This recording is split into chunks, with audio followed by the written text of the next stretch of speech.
Party BRS గురించి ఒక 2 నిమిషాలు మాట్లాడుకుందాం. ఇవాళ ఈ ఎన్నికల్లో వాళ్ళకి అభ్యర్థి లేడు, ఈ ఎన్నికల్లో పోటీ చేయలేదు.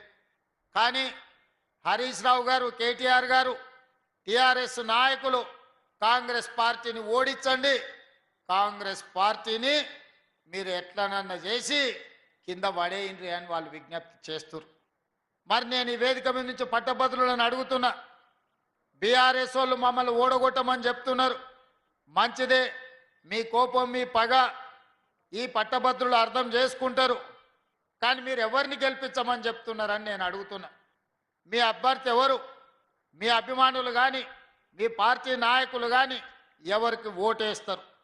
ఇదే మెదక్ జిల్లాలో హరీష్ రావు గారు ఓటరు, చంద్రశేఖరరావు గారు ఓటరు, కేటీఆర్ గారు ఓటరు, కవిత గారు ఓటరు. వీళ్ళందరూ చదువుకున్నోళ్ళే, వీళ్ళందరూ పట్టభద్రులే. రేపు పోలింగ్ బూత్కి వెళ్ళి వీళ్ళు ఎవరికి ఓటేస్తారని నేను అడుగుతున్నా. ఇవాళ పట్టభద్రులకు వీళ్ళు సమాధానం చెప్పాల్సిన అవసరం లేదా? ప్రజాస్వామ్యంలో ప్రధాన ప్రతిపక్ష పార్టీ ఎన్నికల్లో పోటీ చేయకుండా ఈరోజు కాంగ్రెస్ పార్టీని ఓడగొట్టండి అని అడుగుతారు. దీని మతలబ్ ఏందో తెలంగాణ సమాజం గమనించాలి. ఇవాళ మరి వాళ్ళే, వాళ్ళ పార్టీ నాయకులు, వాళ్ళ బంధువులు కాదు, ఇవాళ సొంతంగా కేసీఆర్ పట్టభద్రుడే, కేటీఆర్ పట్టభద్రుడే, కవిత గారు పట్టభద్రురాలే, హరీష్ రావు గారు కూడా నాకు తెలిసి పట్టభద్రుడే అని నేను అనుకుంటున్నా. మీ 4 ఓట్లు ఎవరికి వేయదలుచుకున్నారు, మీరు ఎవరికి మద్దతు ఇస్తున్నారని చెప్పి నేను ఈ వేదిక మీద నుంచి అడుగుతున్నా. ఇవాళ ఈ రహస్యం ఏంది, ఈ గూడుపుటాని ఏంది, మీరు ఢిల్లీలో చేసిన మంతనాలు ఏంటివి అని చెప్పి ఈరోజు ఈ వేదిక మీద నుంచి అడుగుతున్నా నేను. అదేవిధంగా 2023 డిసెంబర్లో జరిగిన ఎన్నికల్లో మీ అధికారం కోల్పోయారు.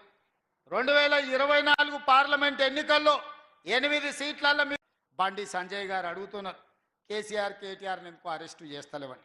నేను అడుగుతున్న బండి సంజయ్ని, ఇవాళ కేసీఆర్ కేటీఆర్ని అరెస్టు చేయాలంటే టెలిఫోన్ ట్యాపింగ్లో పారిపోయి అమెరికాలో దాచుకున్న ప్రభాకర్ రావు, శ్రవణ్ రావును పట్టుకురావాలి. ఇది రాష్ట్ర ప్రభుత్వం చేసే పని కాదు, కేంద్ర ప్రభుత్వం హోంశాఖ చేయాలి. 10 నెలలు అయింది మీకు లేఖ రాసి, రెడ్ కార్నర్ నోటీస్ ఇచ్చి, ఆయన వివరాలు ఇచ్చి, అమెరికాలో ఉన్న ప్రభాకర్ రావును, శ్రవణ్ రావును ఎందుకు మీరు పట్టుకొస్తలేరు బీజేపీ వాళ్ళని నేను అడుగుతున్నా. మీ చీకటి ఒప్పందంలో భాగంగా కాదా ఈరోజు ప్రభాకర్ రావు, శ్రవణ్ రావును తెలంగాణకు పట్టుకొస్తే కేసీఆర్ కేటీఆర్ జైల్లో ఉండాలి, చెర్లపల్లిలో చిప్పకూడు తినాలి. కాబట్టే ఢిల్లీకి వచ్చి చీకట్ల మీ కాళ్ళు పట్టుకుంటే మీరు కాపాడి ప్రభాకర్ రావును, ఇవాళ శ్రవణ్ రావును అమెరికాలో దాచిపెట్టింది నువ్వు కాదా బండి సంజయ్ గారు?